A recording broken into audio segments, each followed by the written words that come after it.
예수님은 좀 독특한 삶을 사셨습니다. 예수님을 좋아하는 사람은 엄청 좋아했고, 또 예수님을 싫어하는 사람들은 예수님을 낭떠러지에서 떨어뜨리기까지 싫어하는 그런 삶을 살았습니다. 오늘 저는 본문의 제목을 가지고, 말씀을 가지고, 예수와 목수의 아들이라는 제목을 가지고 말씀을 전하겠습니다. 여러분은 예수님을 예수님으로 보십니까? 아니면은 목수의 아들로 보십니까? 할렐루야. 예. 오늘 본문에는 그러나 안타깝게 하나님이신 예수님께서 이 땅에 오셔서 그 어떤 시대의 사람들도 사모하는 주님의 얼굴을 한번 보고 싶고, 주님의 손을 한번 만져보고 싶고, 주님과 함께 생활하기를 원하지만은 허락되지 않은 그 시대의 사람들만에게만 허락하신 바로 은혜를 체험하였던 사람들이었지만은, 오늘 본문에 등장하는 고향 사람들만큼은 그 어떤 사람들도 누리지 못했던 그 특혜를 발로 차버림으로 인해서 그 삶 가운데 하나님께서 예비하시고 허락하시고 풍성하게 준비해 두신 은혜를 입지 못한 그런 안타까운 일들이 오늘 본문 가운데 기록이 되어 있습니다. 우리 모두는 오늘 또 예수님을 예수님으로 볼 것인가, 예수님을 목수의 아들로 볼 것인가, 오늘 예수님을 예수님으로 보아야죠.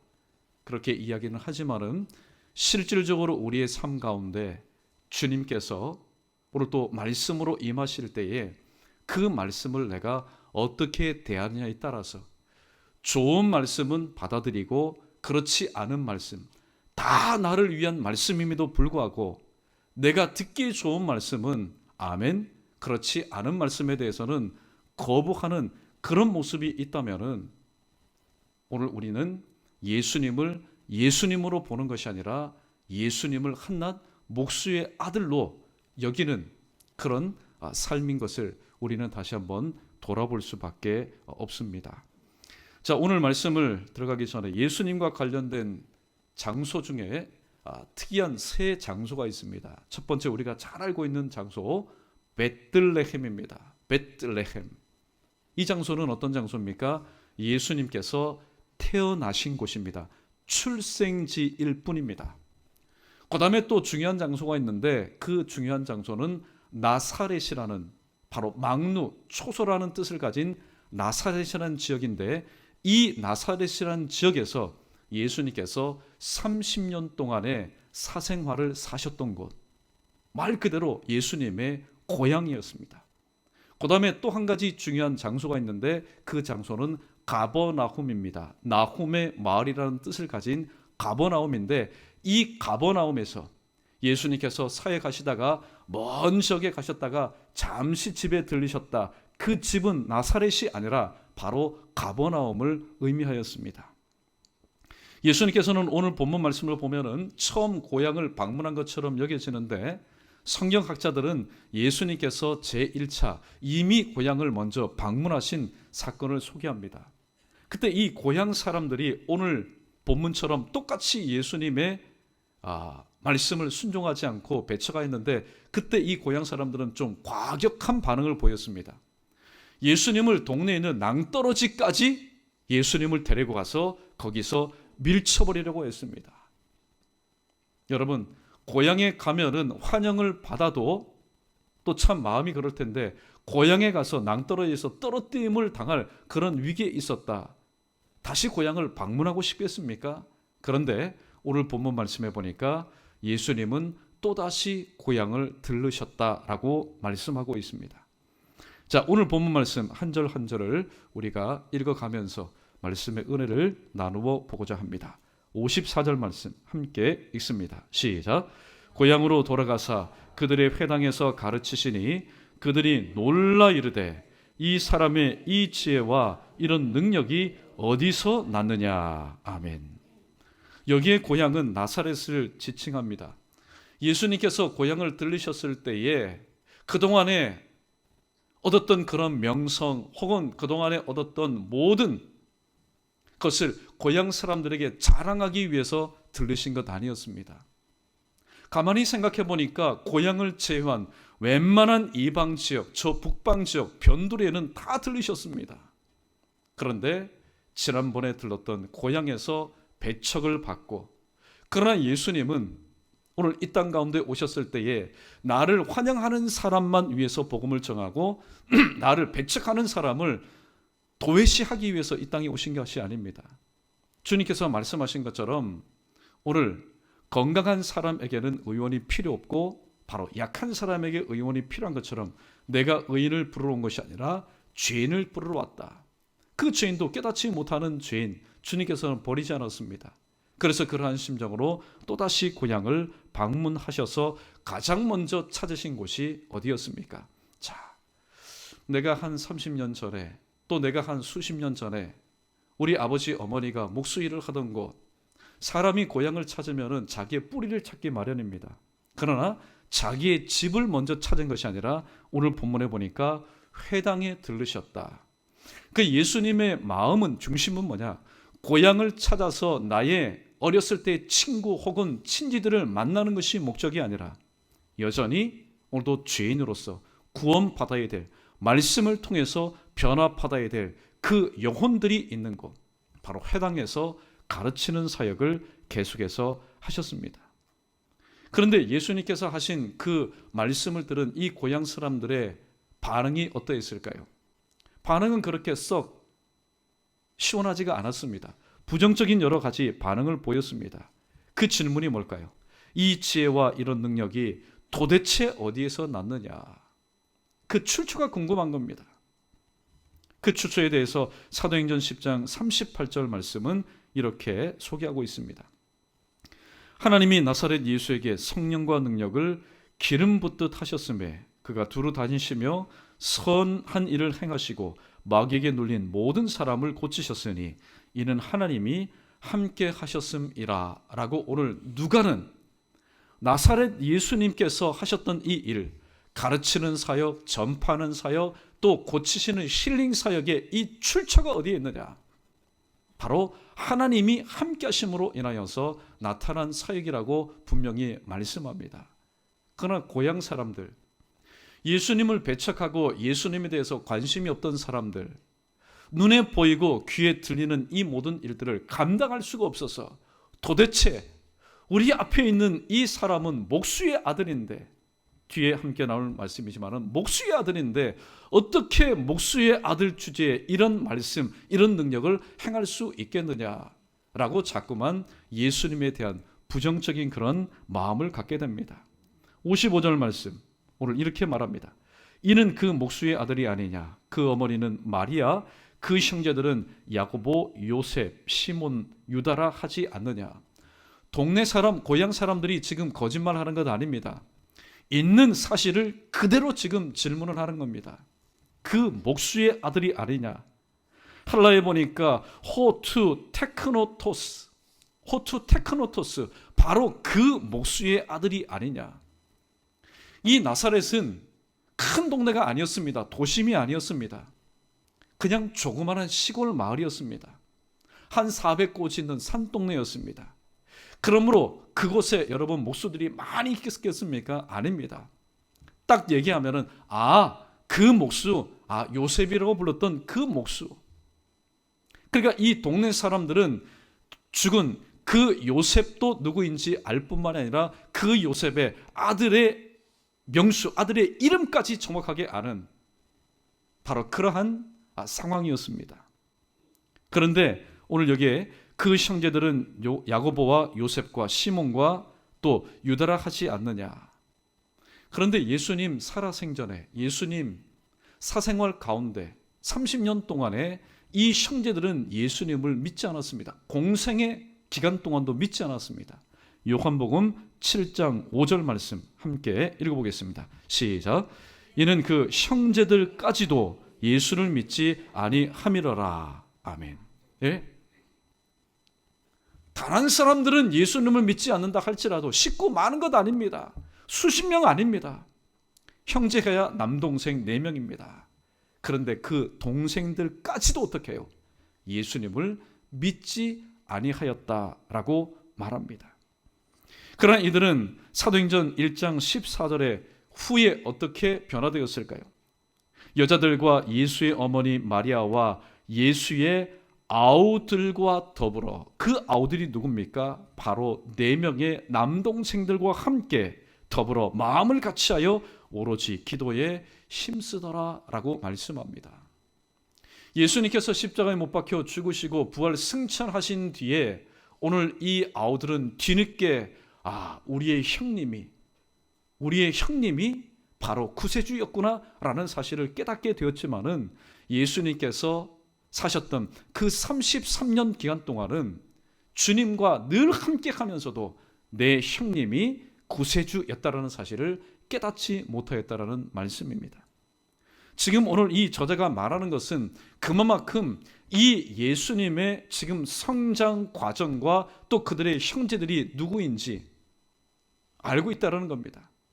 그리고 오늘 56절에 보니까 그 너희들은 우리와 함께 있지 아니하냐. 지금 우리는 누구입니까?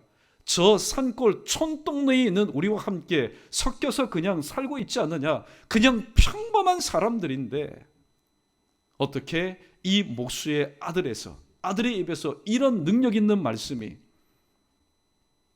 나올 수가 있겠느냐. 오늘 고향 사람들은 예수님에 대한 반응이 별로 좋지가 않습니다. 가끔 가다가 도회지를 떠나서 저 시골에 잠깐 바람 쐬러 나가면은 동네에 그런 프랑카드가 크게 붙어 있습니다. 요새도 그런 게 있습니다. 자, 사시, 누구 아들, 어느 고등학교 졸업생이 합격했다. 그 마을 가운데 잔치입니다. 그런데 예수님은 그냥 보통 사람이 아니지 않습니까? 예수님이 오늘 고향을 방문하기 이전에 행하신 일들이 얼마나 많습니까? 고향 사람들 아무리 정보가 늦다 할지라도 소리 소문은 바람을 타고 말없는 발처럼 어떻게 해요? 퍼져나가는 겁니다. 동네 사람들도 다 알고 있는 겁니다. 그런데 막상 그 주님의 그 연약한 모습, 자신들과 똑같은 그 육신의 모습을 바라볼 때에, 그리고 지난 과거에 33년 동안 그들과 함께 살았던 이 삶의 평범한 흔적들을 그들이 기억해낼 때에 도무지 오늘 또 그의 입술을 통해서는 이러한 위대한 말씀, 능력이 나올 수가 없었다라는 자체 평가를 내리게 됩니다. 그 결과 오늘 동네 사람들은, 예수님 고향 사람들은 어떻게 하였을까요? 57절 말씀 함께 읽어보겠습니다. 시작. 예수를 배척한지라 예수께서 그들에게 말씀하시되 선지자가 자기 고향과 자기 집 외에서는 존경을 받지 않음이 없느니라 하시고. 아멘. 예수를 배척하였다라는 이 말의 문자적인 의미는 이겁니다. 예수로 인하여서 그들이 실족했다. 예수로 인해서 그들이 실족했다라는 의미를 가지고 있습니다. 왜냐하면 예수님의 육신의 성장 배경을 그들이 잘 알고 있었고, 또 특별히 그들이 알고 있는 이 예수님은 신분이 바로 목수의 아들이라는 사실을 알고 있었기 때문에 그들은 예수님을 타 지역, 이방 지역, 변두리 지역의 사람들이 환영하고 영접한 것과는 반대로 예수님을 배척하였습니다. 자, 예수님을 배척하였다라는 이 말의 의미는 또한 무엇을 가지고 있을까요? 3가지의 의미를 가지고 있는데, 예수님을 배척했다는 것은 첫째, 예수님을 믿지 않았다는 겁니다. 어떻게 예수님을 믿으면서 예수님을 배척할 수 있습니까? 예수님을 쫓아낼 수가 있습니까? 예수님을 믿지 않았다는 겁니다. 성경적인 근거, 요한복음 6장 29절 말씀 함께 읽어보겠습니다. 시작. 예수께서 하나님께서 보내신 이를 믿는 것이 하나님의 일이니라 하시니라. 하나님께서 보내신 이를 믿는 것이 하나님의 일이다. 하나님의 뜻이다. 그런데 그들이 예수님을 배척했다는 것은 첫 번째, 예수님을 믿지 아니하였다. 즉 하나님의 선민이었지만은 그들은 하나님의 뜻대로 살지 아니하였다. 하나님의 일을 수행하지 아니하였다라는 말씀입니다. 두 번째는 영접하지 않았다라는 의미를 가지고 있습니다. 여러분, 예수님을 영접하면서 배척하는 그런 2가지 일을 동시에 할 수가 없습니다. 배척했다는 것은 오신 그 예수님을 안으로 모시지 않았다. 내 마음속에 내 삶 가운데 주인으로 영접하지 않았다는 것을 의미합니다. 우리가 잘 알고 있는 계시록 3장 20절 말씀. 보라, 내가 문 밖에 서서 두드리노니 누구든지 내 음성을 듣고 문을 열면 내가 그에게로 들어가 그와 더불어 먹고 그는 나와 더불어 먹으리라. 이것이 예수님을 영접한 사람의 삶의 모습입니다. 그런데 예수님을 배척했다는 것은 예수님을 그들의 삶 가운데 그들의 지경 안에 발을 들여놓지 못하도록 했다라는 겁니다. 자, 세 번째는 어떤 뜻을 가지고 있을까요? 연관시켜보면 다 비슷한 뜻을 가지고 있습니다. 예수님을 믿지 않으니 예수님을 영접하지 않습니다. 예수님을 영접하지 않으니 그 예수님이 무슨 말씀을 하시는 간에 그 말씀의 세 번째는 순종하지 아니하였다. 마태복음 17장 5절 하반절에 변화산상에서 하나님의 음성이 들리기를 이는 내 사랑하는 아들이요 내 기뻐하는 자니 너희는 그의 말을 어떻게 해요? 들으라. 들으라는 얘기는 뭡니까? 한 귀로 듣고 한 귀로 흘려버리라는 얘기가 아닙니다. 청종하라는 얘기입니다. 듣고 그 말씀대로 살라는 얘기입니다. 그러나 그들이 영접하지 않았습니다. 배척하였습니다. 그러므로 그들은 주님의 말씀에 순종하지 않는 삶을 살았습니다. 자, 58절 말씀은 예수님을 배척한, 즉 예수님을 믿지 않고 예수님을 영접하지 않고 예수님의 말씀에 순종하지 않는 그들의 삶 가운데 결과가 어떻게 나타났는지에 대해서 이와 같이 똑똑히 말씀하고 있습니다. 마지막 58절 말씀 함께 읽습니다. 시작. 그들이 믿지 않음으로 말미암아 거기서 많은 능력을 행하지 아니하시니라. 아멘. 자, 오늘 고향에서 예수님께서 하신 일들과 고향 외에 이방 지역 두로와 시돈 또 저 변방 지역에서 행하셨던 일을 잠시 떠올려보기를 원합니다.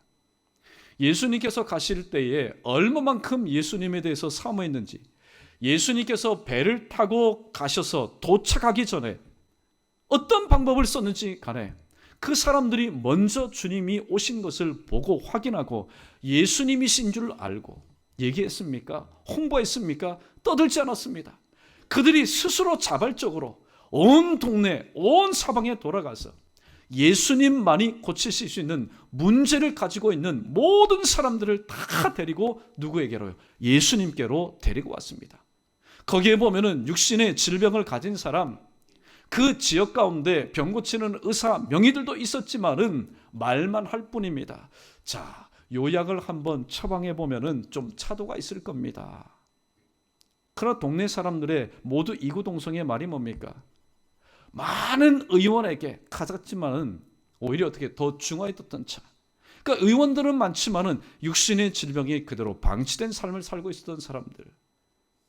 또 육신의 질병과 또 로마의 식민지 가운데 있었기 때문에 정치적인, 경제적인, 법률적인, 의료적인 혜택을 받지 못하여서 심적으로 마음의 상처와 아픔을 안고 있었던 사람들.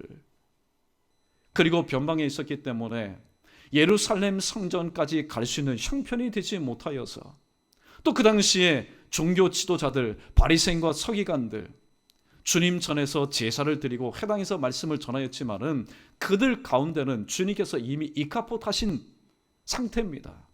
아무리 제사를 드려도 하나님은 말라기 선지자를 통해 말합니다. 제발 이 성전에 이 문을 닫을 사람이 좀 나왔으면 좋겠다. 성전은 있지요, 말씀은 있지요. 그러나 주님이 없는, 생명이 없는 그런 신앙생활을 하고 있었던 그런 당시에 그들의 영혼이 여러분 건강했겠습니까? 육신적으로, 심적으로, 영적으로 곰핍하고 또 주님이 아니면은 도무지 해결받을 수 없는 그런 상황 가운데 있었던 사람들, 주님이 오신다는 소식을 듣고 오늘도 사람들을 모두 다 데리고 옵니다. 그리고 예수님, 오늘 예수님도 우리와 똑같은 체력을 가지신 분입니다. 그러나 예수님은 찾아온 사람을 다 고치셨다. 그 사역이 끝난 시간이 밤중이 되었는지 새벽이 되었는지 아니면 하루를 밤을 꼬박 새웠는지는 모르겠지만은 예수님이 오늘 온 사람들은 모두 다 고쳐주셨다라고 말씀합니다. 그런데 예수님 오늘 과거에 사셨던 이 고향 사람들은 어떠하였습니까? 고향 사람들은 예수님을 배척하였습니다. 오늘 본문에 딱 나오지요. 믿지 아니함으로, 믿지 아니함으로, 영접지 아니함으로.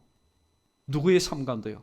육신의 질병을 앓고 있었던 내 삶 가운데 영접하지 아니함으로, 내 마음 상처와 아픔 가운데 있는 내 마음에 영접하지 아니함으로, 또 공핍하고 병들어 있는 내 영혼 가운데 주님을 영접하지 아니함으로, 그리고 세 번째, 말씀에 순종하지 아니함으로 인해서 오늘 본문에 보니까 거기서 많은 능력을 행하지 아니하였다. 예수님께서 크고 많은 능력을 행하셨던 이방 지역, 또 변두리 지역에는 사람들이 무슨 돈을 싸가지고 와서, 여러분, 아닙니다. 그들 형편 주님께서 다 알고 계셨습니다. 특별히 갈릴리 지역은 어촌 지역 아닙니까? 어촌 지역에 수입이 뭐가 그렇게 많겠습니까? 그러나 그들은 빈손이지만은, 새벽 시간에도 여러 번 말씀을 나눴습니다. 빈손이고 비린내나는 손이고 쭈글쭈글한 손이지만은 믿음의 손으로, 나는 주님을 목수의 아들이 아니라 나의 구세주로 내가 믿습니다. 그 믿음의 손으로 오늘 또 주님의 그 옷자락에 손을 댈 때에 놀라운 역사가 일어났습니다. 단지 어떻게 해요? 믿음으로, 영접함으로, 순종함으로.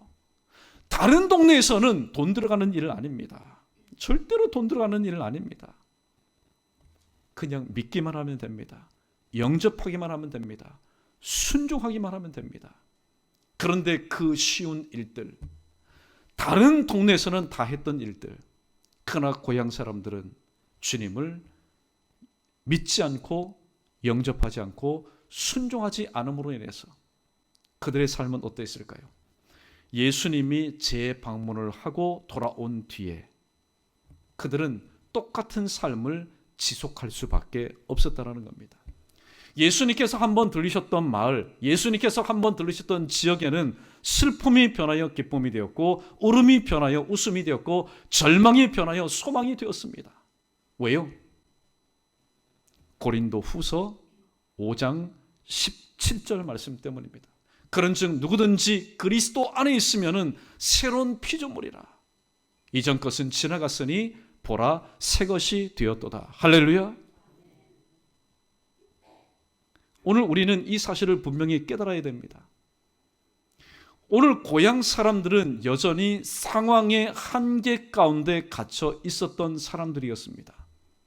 그러나 예수님이 들리셨던 이방 지역과 저 변두리 지역의 사람들은 물론 그들도 먹거리 문제로 인해서, 마실거리 문제로 해서 법률적으로 정치적인 혜택과 경제적인 혜택과 의료적인 법률적인 혜택을 받지 못하는 상황 속에서 발을 딛고 살았지만은, 예수님께서 방문하셨을 때 예수님을 믿고 예수님을 영접하고 예수님의 말씀에 순종할 때에 그들의 주소지가 변화되었다는 겁니다.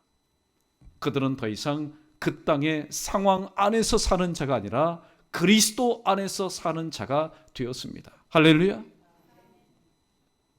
여러분, 이게 중요한 겁니다.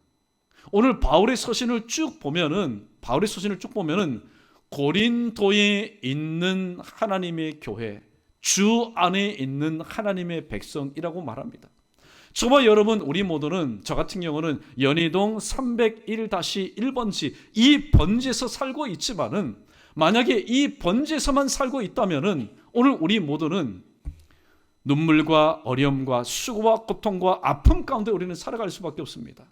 그러나 육신의 번지에서 살지만은 주님의 은혜 가운데 주님을 나의 구세주로 믿고 영접하고 순종하여 예수 그리스도 안에 살 때는 하나님께서 세상의 의사가 주지 못하고, 세상의 상담사가 치료해 주지 못하고, 또 세상의 어떠한 종교 지도자들도 오늘도 우리의 모든 것을 책임져 주지 못하는 하나님의 평안 가운데 살기 때문에 오늘 우리 모두 다 똑같지 않습니까? 물질 문제 또는 경제적인 문제, 자녀의 문제, 가정의 문제, 일터의 문제, 없는 사람이 누가 있습니까? 다 똑같이 가지고 있습니다. 그럼에도 불구하고 이 문제 상황 속에 살아가고 있지만은 그래도 하나님을 생각하고 말씀을 기억할 때 내 마음 가운데 평안을 누릴 수 있는 것, 정신을 잃어버리지 않고 정신을 차리고 오늘 또 살아갈 수 있는 것은 내가 그리스도 안에 있는 새로운 피조물로 거듭났기 때문이라고 오늘 말씀은 우리에게 증거하고 있습니다. 그래서 말씀을 생각하시면서 오늘 주님을 예수님으로 오늘도 우리가 여겼는지, 예수님으로 믿고 영접하고 순종했는지, 아니면은 예수님을 목수의 아들로 우리가 알고 믿지 않고 영접하지 않고 순종하지 않았는지, 오늘 찬송가 535장 주 예수 대문 밖에 오늘 찬송을 입술로 고백하면서 우리의 모습을 다시 한번 돌아보도록 하겠습니다. 찬송가 535장입니다.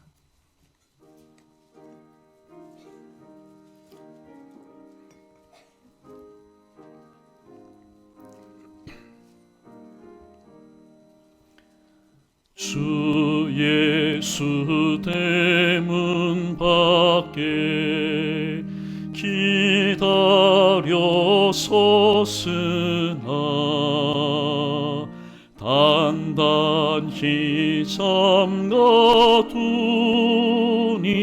못 들어오시네.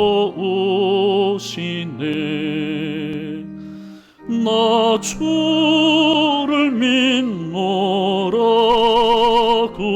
그 이름 부르나 문 밖에 세워두니 참 나의 수치라. 문 두드리는 손은 못 박힌 손이요 또 가신 멸류관은 그 이마 둘렀네. 이처럼 기다리심 참 사랑이로다. 문 굳게 닫아두니 한없는 내 죄라. 주 예수 간곡하게 권하는 말씀이 내 죄로 죽은 나를 너 박대할 소냐. 나 죄를 회개하고 곧 문을 엽니다. 드셔서 좌정하사 떠나지 마소서.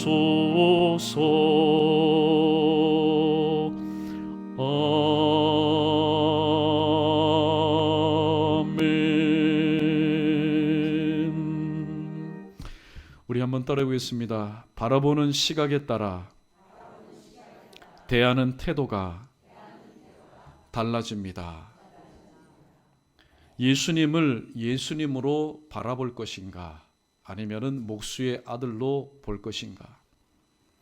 오늘 고향 사람들은 예수님을 배척하였습니다. 예수님을 믿지 아니하였습니다. 구세주로 믿지 않았습니다.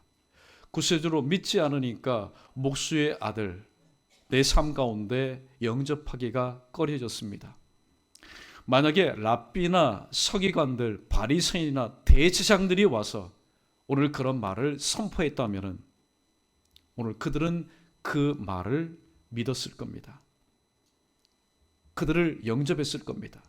어떻게 대제사장이요, 어떻게 바리새인이요, 서기관이요, 랍비요, 이 총구석까지 와서 오늘 또 우리를 돌아보십니까? 라고 오히려 영접했을 겁니다. 후하게 대접을 했을 겁니다. 그러나 하나님이신 예수님께서 그들의 삶과 똑같은 모습으로 오실 때에 오늘 하나님은 말씀합니다. 사무엘 선지자에게 말합니다. 사람은 외모를 보지만은 나 여호와는 중심을 본다. 고향 사람들은 예수님을 중심으로 본 것이 아니라 외모로 보았습니다. 출신, 성분 이미 다 알고 있는 우리와 똑같은 하찮은 별 볼 일 없는 인생이 어떻게 저런 말씀을 전할 수 있을까? 주님을 믿지 않았습니다. 영접하지 않았습니다. 순종하지 않았습니다. 그 결과 그들의 삶은 어땠을까요? 그냥 직면한, 여전히 슬프고 아프고 고통스럽고 힘든 그런 now life, 지금 환경 가운데, 지금 삶 가운데 그들은 갇혀서 지속되는 삶을 살아갈 수밖에 없었습니다. 그러나 고향 사람들 외에 주님을 영접하였던 사람, 믿고 영접하고 순종하는 사람들은 비록 슬픔과 아픔과 고통이 여전히 존재하는 그 땅 가운데 발을 디디고 살았지만은 고린도후서 5장 17절 기록된 말씀처럼 그들은 그리스도 안에서 new life, 새로운 삶을 살기 시작하였습니다. 그래서 그들은 범사에 감사할 수 있었고, 쉬지 말고 주님께서 가르치신 대로 기도로서 모든 문제를 해결할 수 있었고, 또 무엇보다도 어려움과 슬픔이 있었지만은 하나님께서 이 모든 것을 현재 상황보다 더 낫게 하여 주실 것을 믿고 그들은 항상 기뻐하는, 말씀대로 사는 삶을 그들은 살 수 있었습니다. 오늘 우리에게 선택권이 있습니다. 어떤 선택권일까요? 오늘도 주님께서 말씀으로 오셨을 때에 오늘도 그 주님을 영접지 않고 믿지 않고 순종하지 않으면은 우리의 마음에는 항상 이것이 있습니다. 하나님, 내 삶이 변화되기를 원합니다.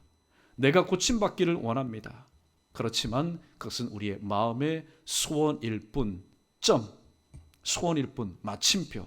더 이상 우리의 삶 가운데는 내가 소원하고 내가 바라는, 내가 기도 제목 삼은 것들이 나의 삶 가운데 현실이 되지 않는 그런 삶이 지속될 수밖에 없습니다.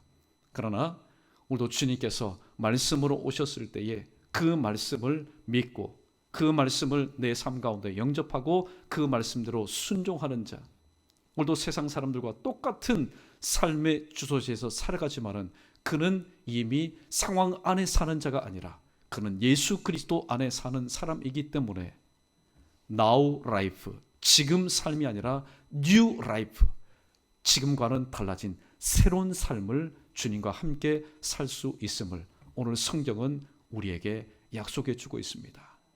부디 오늘도 하나님께서 허락하신 이 말씀 다시 한번 기억하시면서 우리가 오늘도 입술로 고백할 때에 저 개인적으로도 많이 회개했습니다.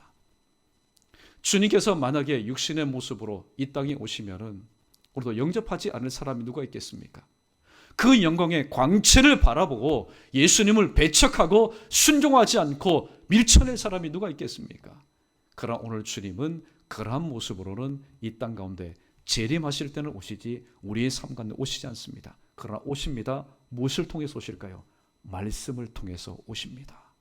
말씀을 통해서 오십니다. 말씀을 통해서 오신 그 주님, 또 문 밖에서 내 문 꼭 잠가놓고 내 삶 가운데 주님 유익될 것 없다, 내 삶 가운데 주님 도움될 것 없다, 또 그렇게 문전박대하는 저와 여러분 되지 마시고 오늘도 주님께서 오셨을 때에 오늘도 그 주님을 나의 구주로 믿고 또 그 주님을 나의 삶 가운데 온전히 영접하시고 주님께서 오늘 또 우리에게 어떤 말씀, 무슨 말씀을 주신 간에 그 말씀에 순종하여서 우리 모두가 품고 있는 바로 뉴 라이프, 주 안에서, 예수 그리스도 안에서 새로운 피조물 된 그런 삶을 살아갈 수 있는 오늘 이 수요 일부에 참여한 우리 모두 되기를 주님의 이름으로 간절히 축원합니다.